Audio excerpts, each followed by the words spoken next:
The Guns on Pegs podcast is brought to you by ITAP Group.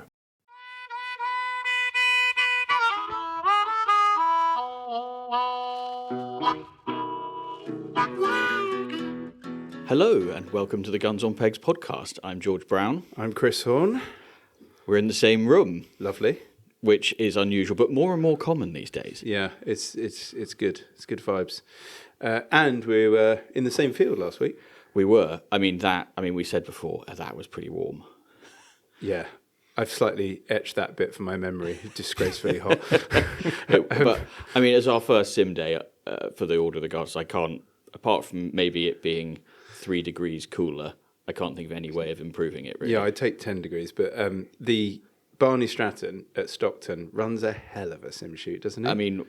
Absolutely perfect. I can't to tell you how much fun I had that day. It was so much fun. And he's got a really extravagant setup in the woods, like a stretch tent, seating area, big, huge oak tables. Yeah, stretch tent doesn't do it justice. It's absolutely vast. It's the size of a football pitch. Yeah, basically. And then you have lunch sort of in the wood.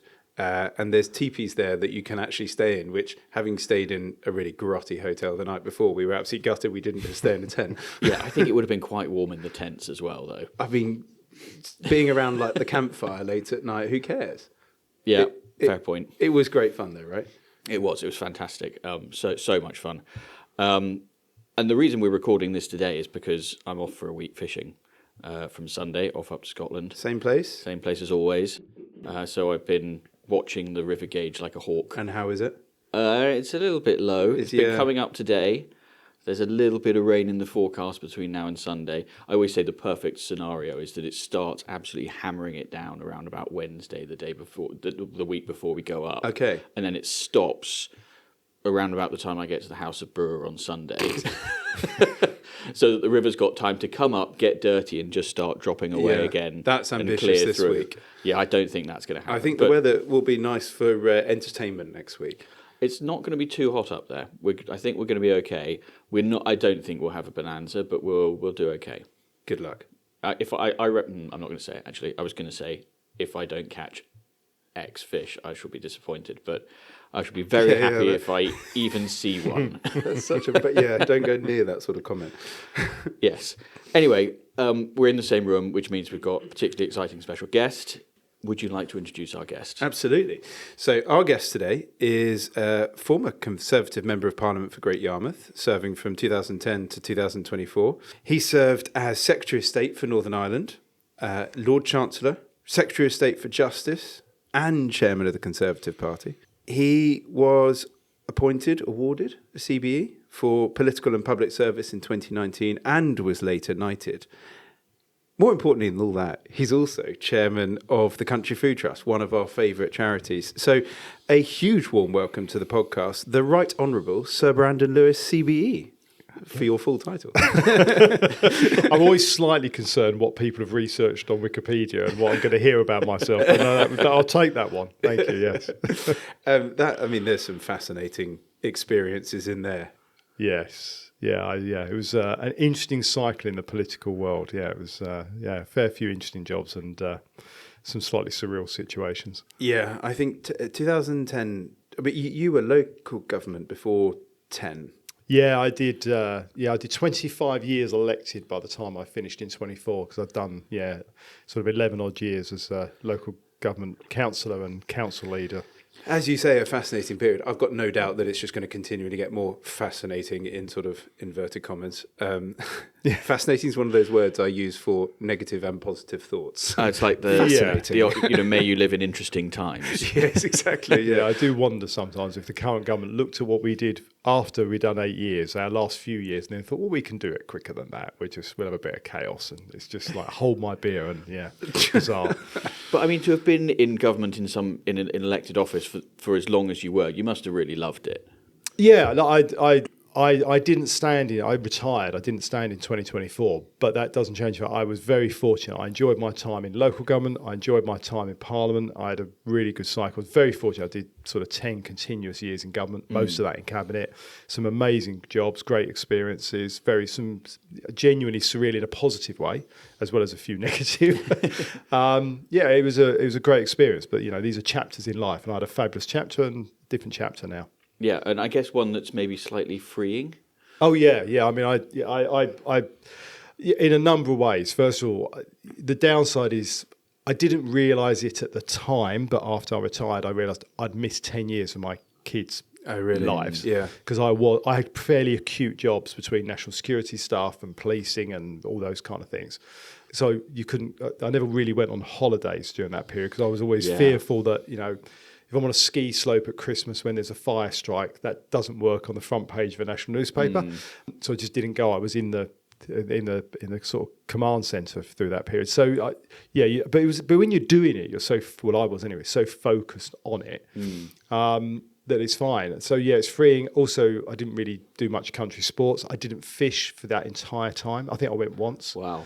I shot once or twice a year because I just didn't have time. Between ministerial duties, constituency duties, you didn't have time to go and do that kind of thing. So, Boris seemed to find time. Well, not so much when he was PM. Oh, really? He cut back. So did there are other PMs who didn't shoot while they were PMs, but did when they finished again. Okay, fair enough. So I'm trying to make up for it now, and I try and organise my life around the country sports events. Yeah, nice. Last time we were talking about shooting as wellness. Yeah, I have a new policy proposal. Okay, which is all cabinet ministers to go fishing at least once a month. I think that would just be good for the country. I won't say who, but there was one cabinet minister when I was in cabinet who did a cabinet meeting whilst shooting. What? And had it on their headphones because it was a phone one. It wasn't. And a couple of us suddenly realised because we recognised some of the background noise where this individual was, and they were doing it on their AirPods. And there was a moment where it all went mute because they were obviously shooting at something mid-drive. And I have to say, full respect. Part of me goes, literally, we've got people running country doing that, but then also I love this guy. Who? Oh yeah, I was going to say, absolute superstar. And to be fair, it wasn't.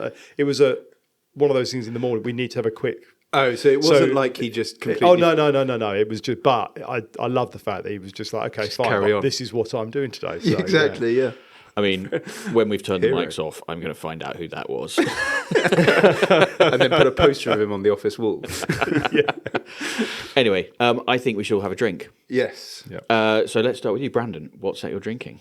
This is Estrella Lager, I think I'm drinking at the moment. Which, last time I had this was in Seville, and it's nice. Had lots of. I'm not fully tempted by the Cotswold single malt yet. It seems a bit early in the day to me for that. But what's your go-to on a shoot day? Like your sort of like aperitif type thing, I don't know if the class is an aperitif, but because I was Norfolk based for a very long time, and I had some very, very enjoyable days on a shoot that I used to do up there with friends of mine, and I still go back and shoot roughly at least once a season if I can, is Norfolk Nog. I've heard of this. Introducing people to Norfolk Nog on a cold day in the middle of the season, generally sort of into November, and often I shoot between Christmas and New Year up there on a family day. There is nothing better than Norfolk Nog. And I love watching people from London come up and have a Norfolk Nog, and you can just watch sometimes. It's very tasty, but the eyeballs kind of roll a little bit. But so for the uninitiated, because I'm now struggling to remember, because my uncle's in Norfolk, and whenever we shoot with him, Norfolk Nog is doing the rounds. But I think I've blanked from my memory what's actually in it. The proper mix is 50-50 Baileys and whiskey. Yeah. Oh. It's pretty powerful. Oh, it's punchy stuff. Does but that on a come cold out a day, bit like fabulous. milk then, rather than cream? It comes out like a whiskey milkshake. Okay. It is. Okay. It's a fantastic use of Baileys and a decent and a whiskey. It's there's nothing. It warms you and it's really nice. Really? It's one of those people. If you explain to people what it is, and people listening might be going, "What the hell?" Just try it. So people who don't really like Baileys, this sort of turns them on that. Yeah, and people who think a whiskey's a bit early in the day, it's I can see it actually, because Baileys is too sweet sweet edge to it, exactly. and whiskey's too early in the day. Yeah. So you combine the two, and I can see how that works. And a very dear friend of mine's father sort of held the responsibility for inventing Baileys. Oh, really? So it particularly amuses me that we then ruin it in some people's minds. But and actually, he's a big supporter of shooting and very well known in the shooting world. Oh, actually. really? Yeah. Okay. Oh, Bailey's, gosh, there's something. Yeah. So is that what you've got now? Bailey's. And Bailey sort of plays through to me because having been Northern Ireland Secretary through the Brexit negotiations and the delivery of the protocol, Bailey's is a product that is that crosses the border several times during its production. So it's a really good example of the challenges of Brexit, actually. So it has a double-edged how fascinating. Yeah, I suppose, yeah. What was on the top of mine a minute ago looked a little bit like Bailey's, but it's died down. But I have got something I genuinely had never seen before until 2 hours ago, which is Guinness Original. Right. And it's called... In a can, we should say. Unfortunately, I can't. However, I've just tasted it. It's really good. And at draft, it would be brilliant. And it is the one that started it all, in quote marks, next to Arthur Guinness's name, or Arth Guinness. And it's dark and lively, the original recipe, extra stout. And it's just more to it than a Guinness.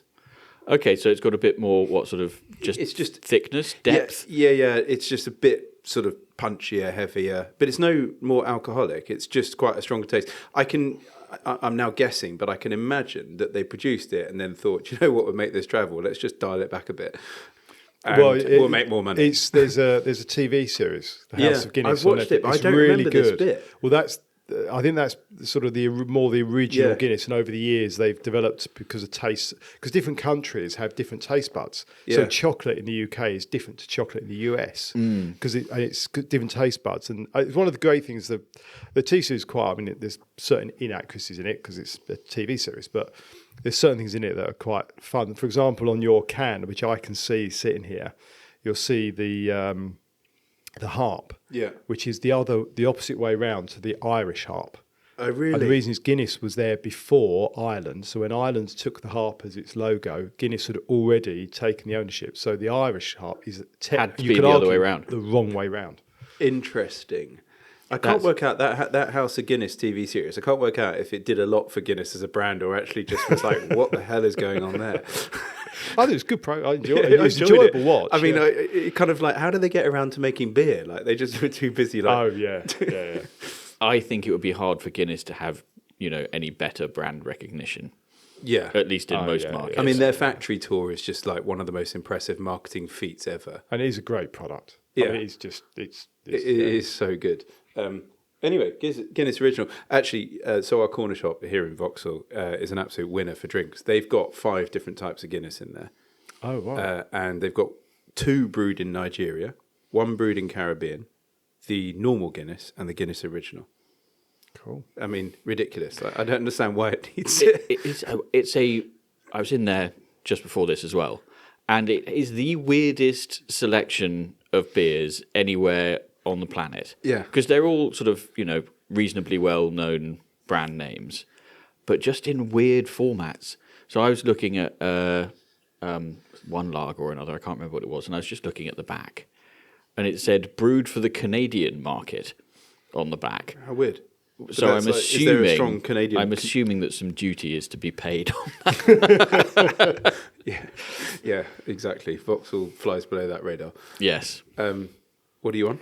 Well, I'm on a supermarket lager, which is my supermarket lager of choice, which is the Estrella Galicia. Nice. Which is just really, I think it's just a really nice lager. I reckon you're strongly ahead of me over the last 5 years on supermarket lager now. Yeah, definitely. I started that horrible crown, and I think you now wear it. Yeah, I think you're right. And that is because I've stopped drinking quite so much whiskey. Yeah. Although Probably I have just under bought... strict orders, maybe? No, not really. I did decide that maybe having 3 glasses of whiskey every night before bed was a bad idea. Yeah. Which I did fall into the habit of doing for a few years, particularly that sort of lockdown period. But I have just bought a very nice bottle of whiskey for our trip to I Scotland. think one of my biggest memories of lockdown will be you sitting in bed with a champagne all over you, all over the cork ceiling, hitting the roof. We were recording a podcast, and it was back in the day when you just did everything in your bedroom, especially if you wanted a decent podcast sound. You had to do it in amongst the duvet. And George was sitting in bed during lockdown drinking champagne, opened the cork, and it hit the ceiling and went everywhere whilst he was sitting in bed. During lockdown, I did quite a lot of media stuff, and it was weird because I had a job where I had to go in the office quite regularly, but most of it you were doing from home and trying to find somewhere at home where you could get, because I live quite rural, a decent broadband signal that would hold long enough and the sound. But I can't say I ever did it. I never did it with alcohol, so that was basically why we started this podcast, was to justify the afternoon drink. Yeah, exactly. Right, well, we've all got a drink, so now it's time to turn to our inbox for a segment we call Whose Bird Is It Anyway? This is where we ask our listeners to write in with their shooting quandaries and queries and dilemmas, and we do our best to offer them some advice. Now, this one's quite an involved one. There's sort of sub-questions to this. It's from somebody I'm going to call Bilbo, who has written, having finally accepted an invitation to my first proper driven day, I've become increasingly concerned that my greatest contribution is unlikely to be my shooting, but becoming the subject of the next unpopular opinion. I've been assured that safety is all that really matters, but I suspect there's a long list of unwritten rules that nobody tells newcomers until after they've broken them. I've done the obvious things. I've had some lessons, read some dusty old books, and spent far too long listening to your excellent podcast. However, I'm convinced there is a wealth of unwritten knowledge that seems so obvious to experienced Guns on Pegs listeners that nobody thinks to mention it. For example, if a bird presents itself in a manner that would require skills last seen in an Olympic final, is it acceptable to simply admire it and leave it alone? How many times can one say good bird before it becomes obvious that one has absolutely no idea whether it actually was a good bird? At what point during the day should I stop introducing myself as completely new to all this and start pretending I know what's going on? Most importantly, what are the things that newcomers do that immediately identify them as newcomers and make the rest of the line quietly groan? All of the above. I also have a more practical question. I've been very kindly given use of my mother-in-law's 20-bore silver pigeon, which I really like. As a newcomer, is it perfectly acceptable to turn up with a lady's 20-bore, or am I setting myself up for a day of relentless mickey-taking? I suspect the answer should be the gun that fits you is the right gun, but I'd be interested to hear whether the panel and listeners agree. Basically, I'd be very grateful for any advice on avoiding becoming the cautionary tale discussed over 11s. I'd much rather be remembered for missing everything than for committing some terrible breach of etiquette involving the keeper's dog, the game cart, or the flapjack selection.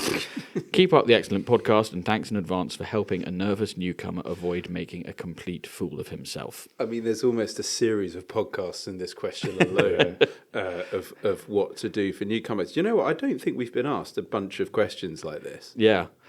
Which is kind of mad. But this is great because we actually do need to offer some helpful advice now. Yeah. I've sort of been on the. I still remember being a newcomer because I didn't. But one thing I would say I think it was the first point around the skyscraper stratospheric bird. Is.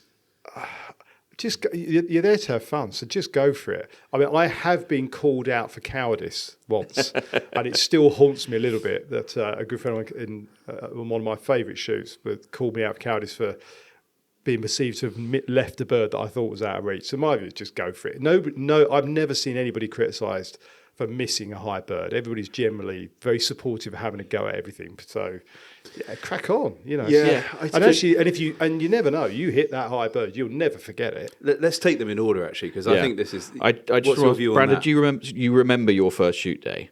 Yeah. How old were you? Oh, I was in my late 20s. Okay, so Chris and I obviously grew up shooting, and I think that for people in our position, we find it quite tricky sometimes to sort of think ourselves into the position of somebody who's not done it forever. I remember panicking like mad. Yes. I was age 13. Yeah. Mainly about shooting badly. It's not. I don't think. And actually, I would just say it's not just. I remember the first time I went, and I was nervous about getting things right. So I completely relate to the questions. But it's not just that. I remember the first time I went on because it was a small sort of shoot. Somebody, a friend of the family, was sort of ran himself. But I do remember the first time I went on what I would call a proper organised shoot, like a really, formal day, a formal sort of day, and I was very concerned about not messing up. Not. I wasn't worried about. I don't remember being worried about being laughed at or anything. It was just more didn't want to put things wrong and not be invited back or embarrass myself. And so I think, absolutely can relate to that. And I think that's really a normal. It's really normal, but it's also a good thing. Like that is gonna happen. I actually can't think that I doubt anyone's on their first day didn't feel like that. Yeah, absolutely. Well, actually, one bit of advice, one question I haven't asked is dress code. Ah. If you're brand new, one bit of advice to avoid having the mickey taken out of you by your friends as well is do not turn up with everything matching. Do not go fully themed. And brand new, and with like creases in it, and a pair of brand new wellies that, try not to do that. I was saying to someone the other day, I think there's a little cottage industry to be had for someone, which is sort of pre-distressing people's brand new shooting gear. So if you get you were talking about how when, who was it? Was it needed some not brand new wellies? Yeah, I don't know so if that's so you buy your new shoes. Oh, okay, well, I'll bleep the name. Yeah, exactly. But you buy your new wellies and you think, oh God, I'm going to look a bit weird turning up in these. You just need someone who you send them off to and they spend a couple of days jumping up and down in puddles and kicking walls in them, just to give them that sort of pre-worn look. You need like a machine that walks and then has a bucket of mud underneath it and just walks through it really, really fast. Exactly. Okay, so this idea of have a go at the high birds, I think it's an interesting one because I don't think you're any more likely to wound it being a new shot or an experienced shot. No. If anything, a tough bird. If anything, I've always wondered if experienced shots might be more likely to wound some really high birds because they're going to be in the right place, but it's just so high that I've always wondered that. But anyway, the point is have a go on that one. Well, I would also say though, it is of course absolutely fine to leave a bird. I would have greater respect for someone for leaving something than for shooting it a lot of the time. Yeah, err on the side. Don't shoot at anything that you don't want to shoot at. If one way or the other. If it's his first day and it's directly over your head, his or her first day, pull the trigger, have a go for it. Because everyone else would love to have been in that position, and if you didn't, they would be slightly annoyed. I'd always I'd actually go the other way around. The one to leave is the one that looks so easy you could catch it with a net. Yeah, and I have been on a shoot. In my early days of shooting, I still remember being on a shoot where we were on the brow of a hill and it was a woodland below us. So we were driving out the woods. So by the time the birds were coming up, sort of head high, and somebody shot this pheasant and it was beyond pillow. It would just literally exploded. Oh, no, yeah. And of course, at the end of the drive, the gamekeeper came over and absolutely, quite fairly, sort of explained his views of the world. And I remember us all standing around because we all felt guilty, not just the person who actually shot the bird. Yeah, just for being there. Just for being there and sort of looking around like naughty schoolboys. Then luckily, the gamekeeper's dog did a runner after a fox and he got distracted and left it. But yeah, going for the low bird is much worse than missing a high bird. So anything higher, just have some fun. Go for it. Would be if the moment you think shall I, shan't I, just don't bother. Yeah, that's a good, because you'll miss it anyway. Yeah. So because you're too busy thinking shall I, shan't I, and then you're behind it. Yeah, always. And if you're new, to be frank, and people understand you weren't sure, so you left it, and people are fine with that. But don't. My advice would be don't avoid it because it's high. Have a go at it, because if you do get it, you'll always remember it. It's those birds you don't expect to hit that you remember. So he had a bit of a joke saying, hey, how many times can one say good bird before it becomes obvious? To be honest, I think I'd turn that around slightly and say, I don't think there's a bad thing by saying that, but also I just keep saying to everyone, well shot. Yeah. Nobody's going to be offended by being told they're shooting well. It's like being told you're a good driver. Actually, I think this is one of the best things that you can do as a newcomer on a shoot day. Somebody will say to you at the end of the drive, how did you get on there? If you say, oh, I did okay, thanks, or I did really well, thanks, I shot 5, or something like that, that to me is a real indicator that you're quite new to it. Yeah. The correct answer is, oh, yeah, some and some. It was really fun. Or I had a lovely drive. I had a lovely time. And then you say, I saw you bring down 1 or 2 really good birds. Perfect That's answer. the correct answer. I can't believe it's taken 6 years to get that bit of advice out there, because that for me is literally it's English after peg chat. Yeah. Which is yeah. It's I also had a lovely fine- time, but you are amazing. Yeah. Anyway, move It's on. also fine to say I shot appallingly. Yeah. yeah. Or the extra whiskey last night was probably one too many. Yeah, you know. that was Wonderful that was the bird. drive I helped the RSPCB for a session. Yeah. Wonderful bird, too good for me. Yeah. That sort of thing. At what point during the day should I stop introducing myself as completely new to all this and start to pretending what? I'll keep doing it for at least 3 years. All the excuses you can get. You can only use that one for a while. And you know, the shooting world is so good at welcoming new people to it, because we just don't get enough of them. So I think, I think it's also better to sort of own your newbie-ship and say, yeah, I'm quite new to all this, so any advice or tips you can give me on the day, I'd be really grateful for them, rather than pretending you know what's going on when you don't. yeah, agree. Yeah, absolutely. What are things that newcomers immediately identify them as that they do that immediately identify them? You mentioned the clothing, definitely.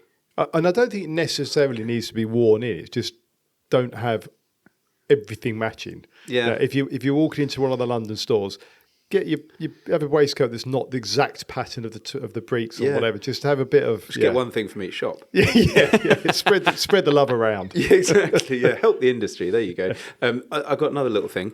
When you get the gun out the sleeve at the start of the drive, most shoots, there are some exceptions, there'll be a decent wait before you see the birds.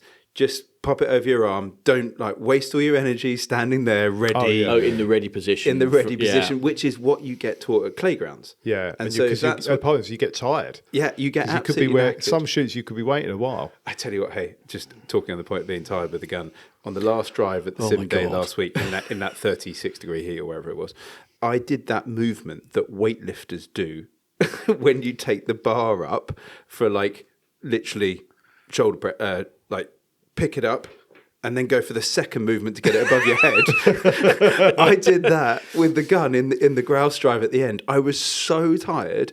I pulled the gun up to my shoulder and then got my arms underneath to then get it in and swing. I was just on. Well, on the subject of that grouse drive, you go on sim days, you go to the playground and they say, hat and glasses, all this stuff, and we all sort of roll our eyes and go, yeah, whatever. I'm still bearing the scars from that grouse drive. I got properly peppered by some clays, and I've got little sort of rings of. Someone said to me after the drive, I loved it because the stuff going to my right, if I shot it in the right place, it would just splatter and hit George. So whoever that was, I was under constant bombardment. There was one clay that came through that if you didn't shoot it was genuinely dangerous for everyone else. Very good fun. Anyway, but I think probably the thing that I wanted to say this at the beginning.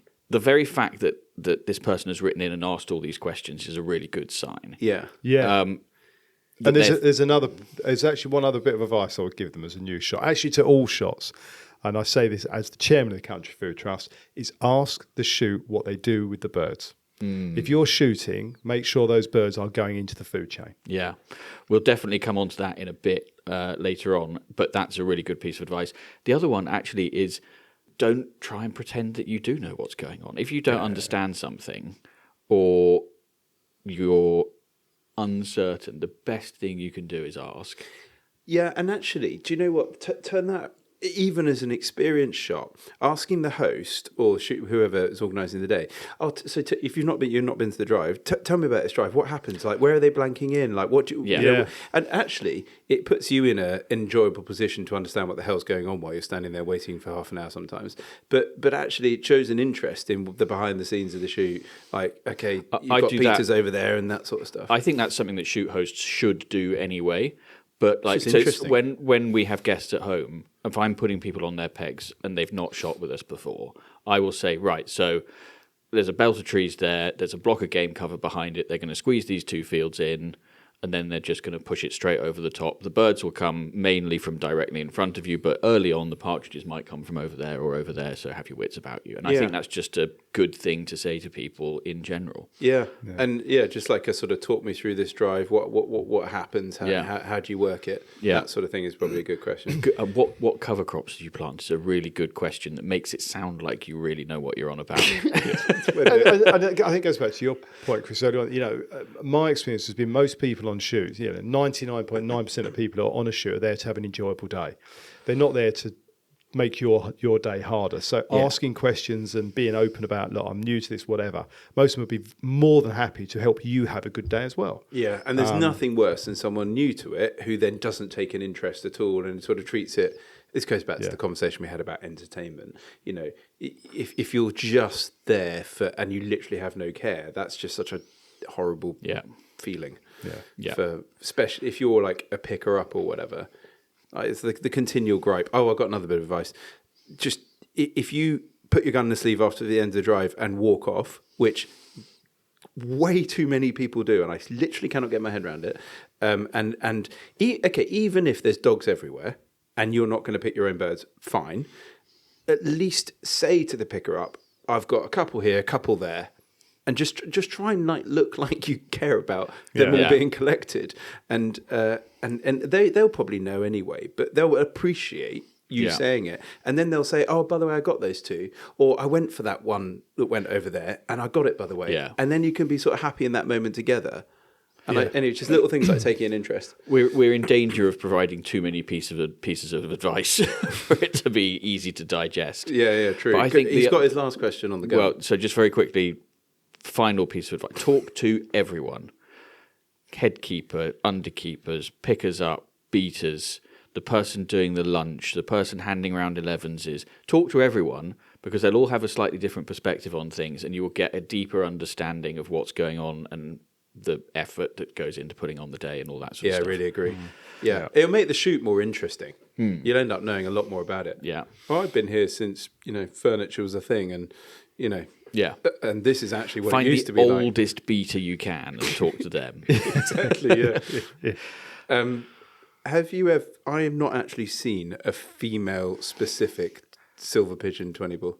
I know that Browning do one. I used to write a few pieces on this, and the differences are hard to discern from a distance, but it's basically about the length of pull. Length of pull and weight. And weight. Or therefore weight. Yeah. That's pretty much it. But I don't even think there is I could be wrong, but I know Browning do that version. But anyway, if you like it, go with it. I'll tell you some of the other ones. Some of them have got like a smaller palm swell on the pistol grip. But your point is no one is going to notice. I was going to say, no one's going to. No one's going to know. Well, firstly, they'll never see your gun. Yeah. This is the other thing. Actually, I will say, when I started shooting again regularly and shooting with people who have nice guns, I was quite surprised, actually, for all of the thing we can get very excited about, all the wonderful, gorgeous, stunning guns that British get, the English, the Purdy's, the Hollands, etc., and Bosses, etc. The reality is, when you're on the shoot, you don't really get to see other people's guns because they're in the slip and on the peg. And you don't really get... So if you...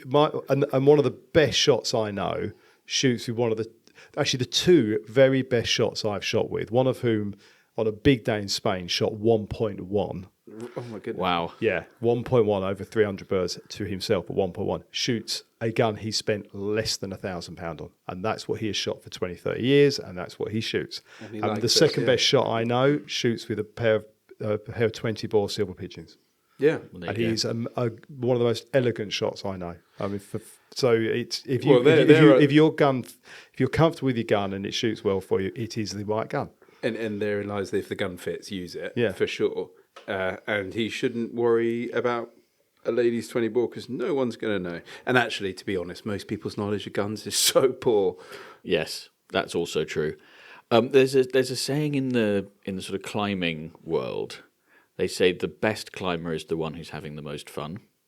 So it doesn't matter if you can climb something that's sort of Alex Honnold free soloing the El Cap or whatever, or if you're basically just walking up a hill. Yeah, I like If you're having the most fun, you are the best climber. And I think that sort of applies on shoot days as well, where, yes, people will shoot very good ratios or whatever. But if you are a miserable so-and-so whilst doing so, nobody no one wants to wants be you on there. that day with you. Yeah. Yeah, totally. Good.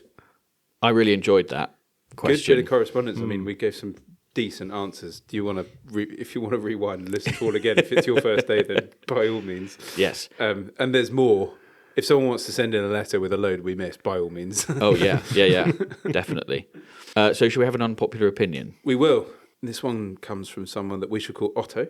Dear George and Chris, an unpopular opinion for you guys. Travel between drives should always be on a gun bus, not in multiple 4x4s. The time in between drives is often the best bit of a shoot day, catching up with other guns and some food and drink, and I think the enjoyment of this time is amplified by everyone being in the same carriage. From my experience, it can be a bit quiet in your own 4x4, unless you're with a couple of others, whereas in the bus you can see everyone and it makes for a great atmosphere. I can understand that some people like the time to reflect on their own, but going on a shoot day is a social event and the people are a huge part of the day. Personally, what drives me most to get out for a couple of days each season. Anyway, I'd like your opinions on this. Perhaps it's not an unpopular opinion, just my own thoughts. Cheers.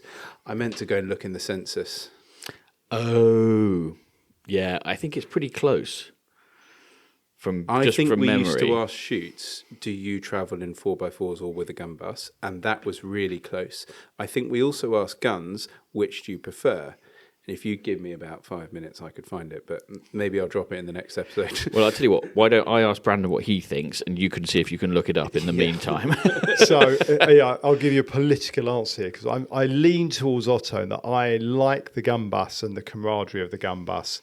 And up until about middle of last season, I would have said without doubt the gun bus. But, and there is a but, one of the shoot I shoot on quite regularly, the gun bus wasn't working. So one week we went in our own cars, but we split into like 4 or 5 cars. So you had 2 or 3 in the vehicle. Yeah. Being on your own in a vehicle, I'm with Otto, doesn't work. Yeah. But what I did find in using my own vehicle is I suddenly realised, particularly with the changeable UK weather, the ability to just have all your kit in the boot of the car and to continue to get it on and off the gun bus, the sheer logistical laziness of it being in your car and all your other stuff in the car, I did quite like. But I did have a couple of buddies with me between drives. So I was sort of by the end of this season, for the first time would say I was moving towards quite liking being in the car.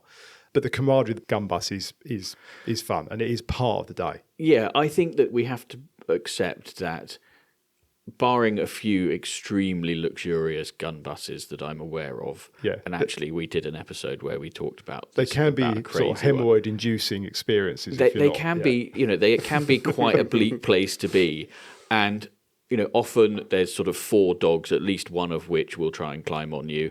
It will be cold. The seats will be uncomfortable. And getting your stuff on and off is a real faff. When it's just your car or how you have it. I have to say I did get a bit won over by that this season on a couple of shoots, and I'm sort of leaning, but having a couple of buddies with you. Yes, I think that's quite a nice middle ground. I mean, I personally would definitely veer towards gun bus rather than vehicle.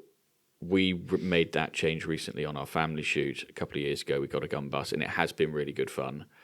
But we often have we have some people who shoot with us whose mobility isn't terribly good, and actually getting in and out of the gun bus is a bit challenging. So they will follow behind in their 4x4, makes it a bit easier for them to get around. Or if you've got loads of dogs, then that's another reason to not be on the gun bus. But generally speaking, I think the gun bus, and like when we were on the sim shoot at Barney's the other day, the gun bus was absolutely groaning. By the end of the day, it looked like there'd been an explosion in a cardboard box factory. There were just cartridge boxes and slabs everywhere. Yeah. It was really enjoyably chaotic. And I think that's sort of part of it, isn't it? Yeah. And you always hear I was going to say best, but maybe I mean worst jokes on the gun bus, for example. Yeah. Absolutely. Yeah, I think for me, if I'm on a day with a bunch of mates, the gun bus is just the best place to be because you're there to catch up and you just don't get that chance enough. If you're on a day with a syndicate where you see each other quite a bit, I can see the car and then add in So what I'm trying to get at here is I much prefer the gun bus, apart from when you're on a place where you're regularly with the same people and it's hammering with rain and really cold. Well, actually, that's a good point, because we often talk about shoot days as being 2-coat days, right? Yeah.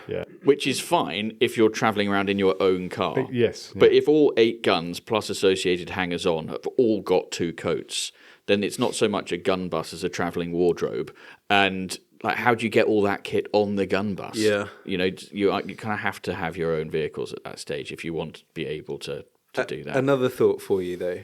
When they say, right, we're going round in cars, and someone goes, yeah, okay, I'll take my car. And then someone else goes, oh, can I put my dog in your car? And it's like the worst behaved dog ever. And it's caked in mud, and he's got himself like a nice, inappropriate SUV, like an F-Pace or something.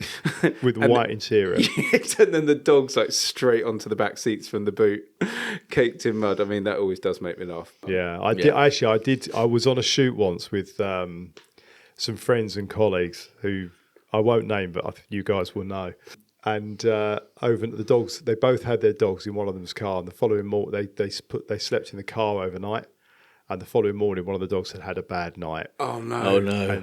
And there was an ongoing debate, probably to this day, many years later, over whose dog was actually responsible for basically writing the interior of the car. Oh my god! It was horrendous. Oh dear! Yeah. Oh dear! So that can go badly wrong. Yeah.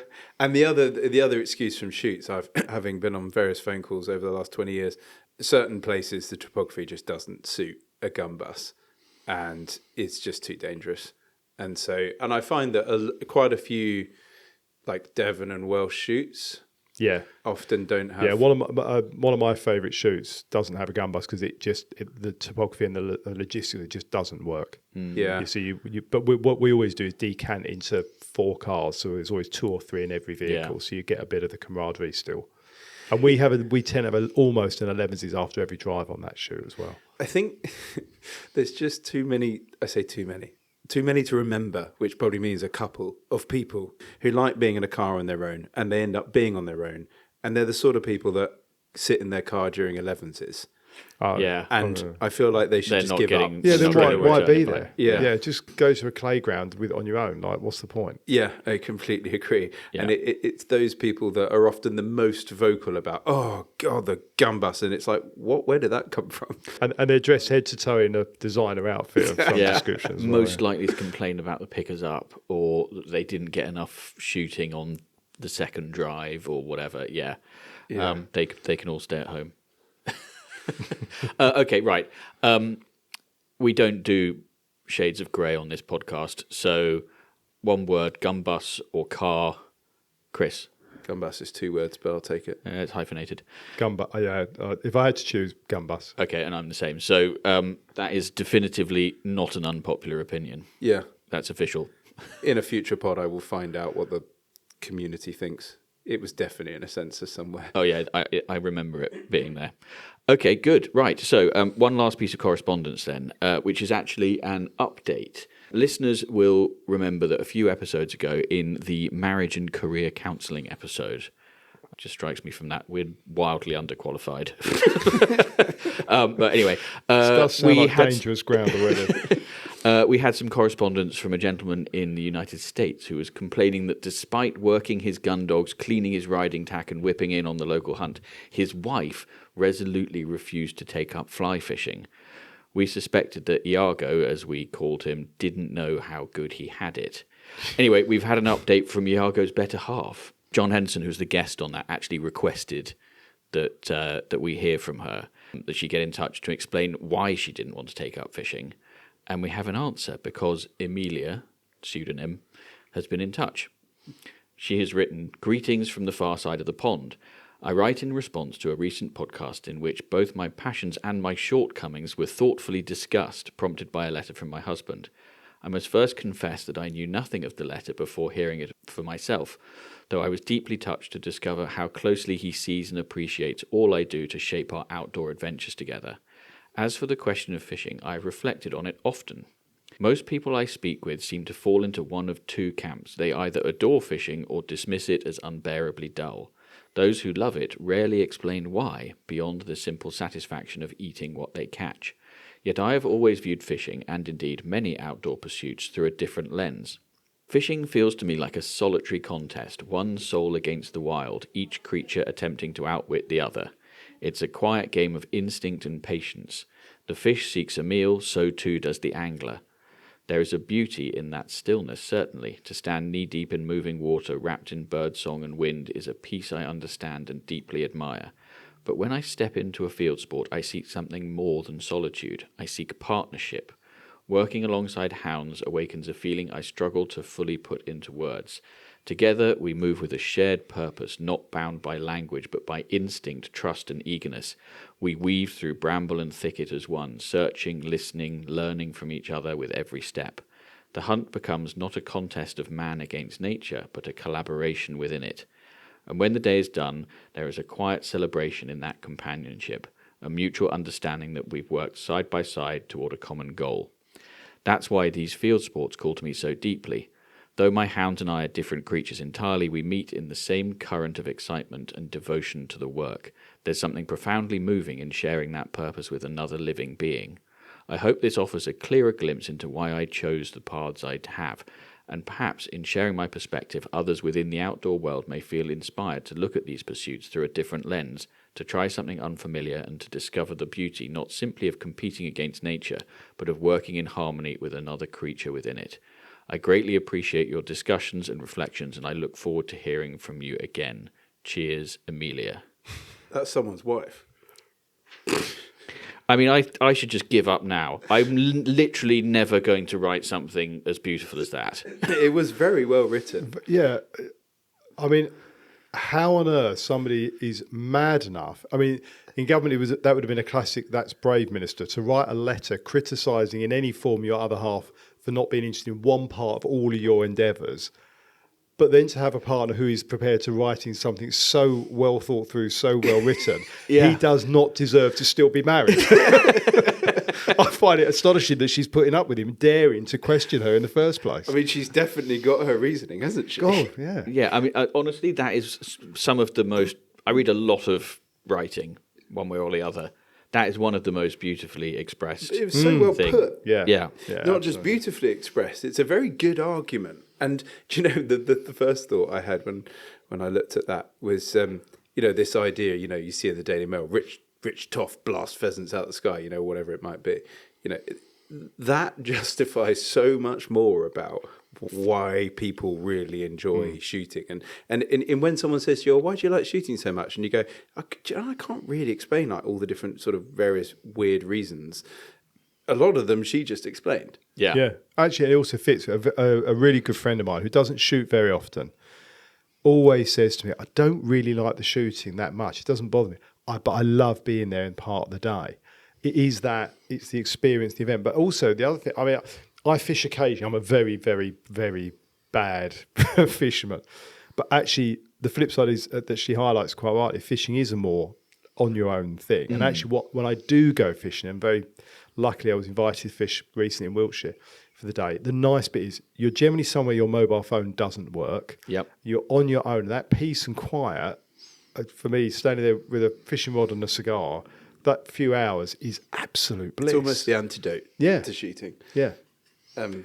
Yeah, they're sort of two sides of the same coin, but almost the opposite of one another. Yeah, and I think it probably is something in there about your personality in terms of which you would prefer.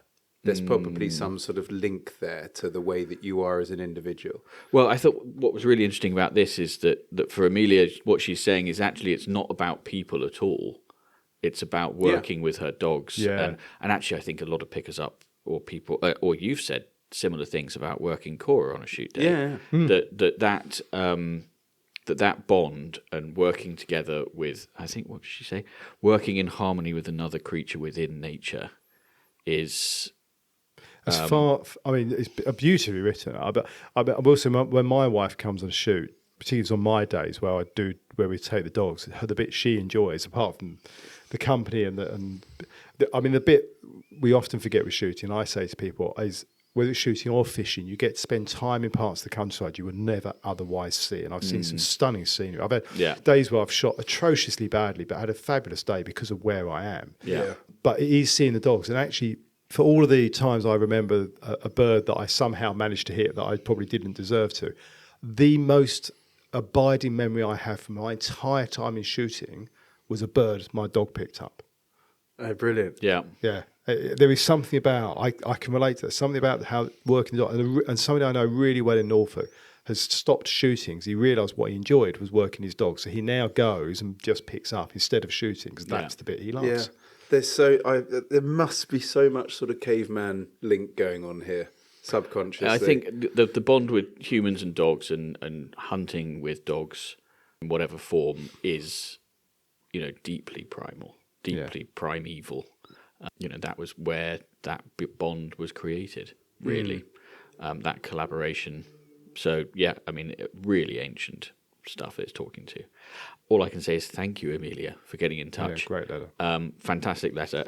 I, for one, hope that Iago and Amelia find their way across the pond at some point and can join us on a... Well, they've both got garters. So they've both got garters now, exactly. There you go. Yeah. Shoot day next year, sim day, something If like you that. remember, Iago's letter was very well written as well, so I'd just like to meet these two fantastic writers. Couple of eloquence, yeah. Yeah. And I'm shame I'm not a fly on the wall for their subsequent debate after this comes out. I think we're all agreed that Amelia's correct, after all, even though I would encourage anyone to go fishing. I can't argue with any of that. Yeah, I think, absolutely. it doesn't matter what you do. If you've got a justification like that, you can get away with it. Exactly, yeah. So Bilbo, Otto, Amelia, and now you, Brandon, are the newest members of the Most Noble Order of the Garters and will shortly be in receipt of a pair of the very exclusive Guns on Pegs podcast shooting sock garters. And they can all claim their free year of Guns on Pegs Premium and get access to the Order of the Garters WhatsApp community. If you too have a shooting confession, quandary, or query that you'd like us and our guests to help you with, or if you have an unpopular opinion that you would like to share, or if you have a podcast suggestion or a forgotten drive and you'd like a set of garters, drop us an email to pod@gunsonpegs.com. Now then, before we go, a little bit of any other business. When you're listening to this episode, it will be just a few days before the game fair. This comes out on Tuesday, so a lot of people will listen to this on the way to the game fair. Hey, come and say hi. Yes. Guns on Pegs stand. Is it in the same place as previous years? Well, yeah. I mean, when you rock up at a game fair, no one knows what that means because it's just a sea of white tents. It's on Gunmakers Row. We're next to Holland again. We had a great party with them last time. And we'll be there with some kegs. Well, and perhaps even more excitingly, or not, both Avian and Digby's cider will be available to try. Is it really? Yeah. Hold on. Okay, great. Well, dangerous. You haven't tried it yet. No, that's why I was sort of caveating my great with my tone. But yeah, looking forward to that. And then obviously we're on stage on the Saturday at 4:30. Carter Jonas Theatre, 4:30. I don't think I'm going to give away the topic that we're going to be talking about, but we are going to be debating one of the most hotly contested questions in shooting. So be prepared for with live... some audience interaction. Yeah, well, definitely. People are going to be required to have opinions and to express them and justify them. This is going to be one of those pods that's better when you're there than listening to it. That's all of them. Yeah, exactly. Yes, this is not built for radio, that one. But anyway, we'll have fun. Yeah. Right, so that's it for this episode. In the next episode, we're going to be talking to Brandon about shooting, wild food, and the Country Food Trust, and much more besides, I'm sure. But until then, thanks very much for listening, and goodbye.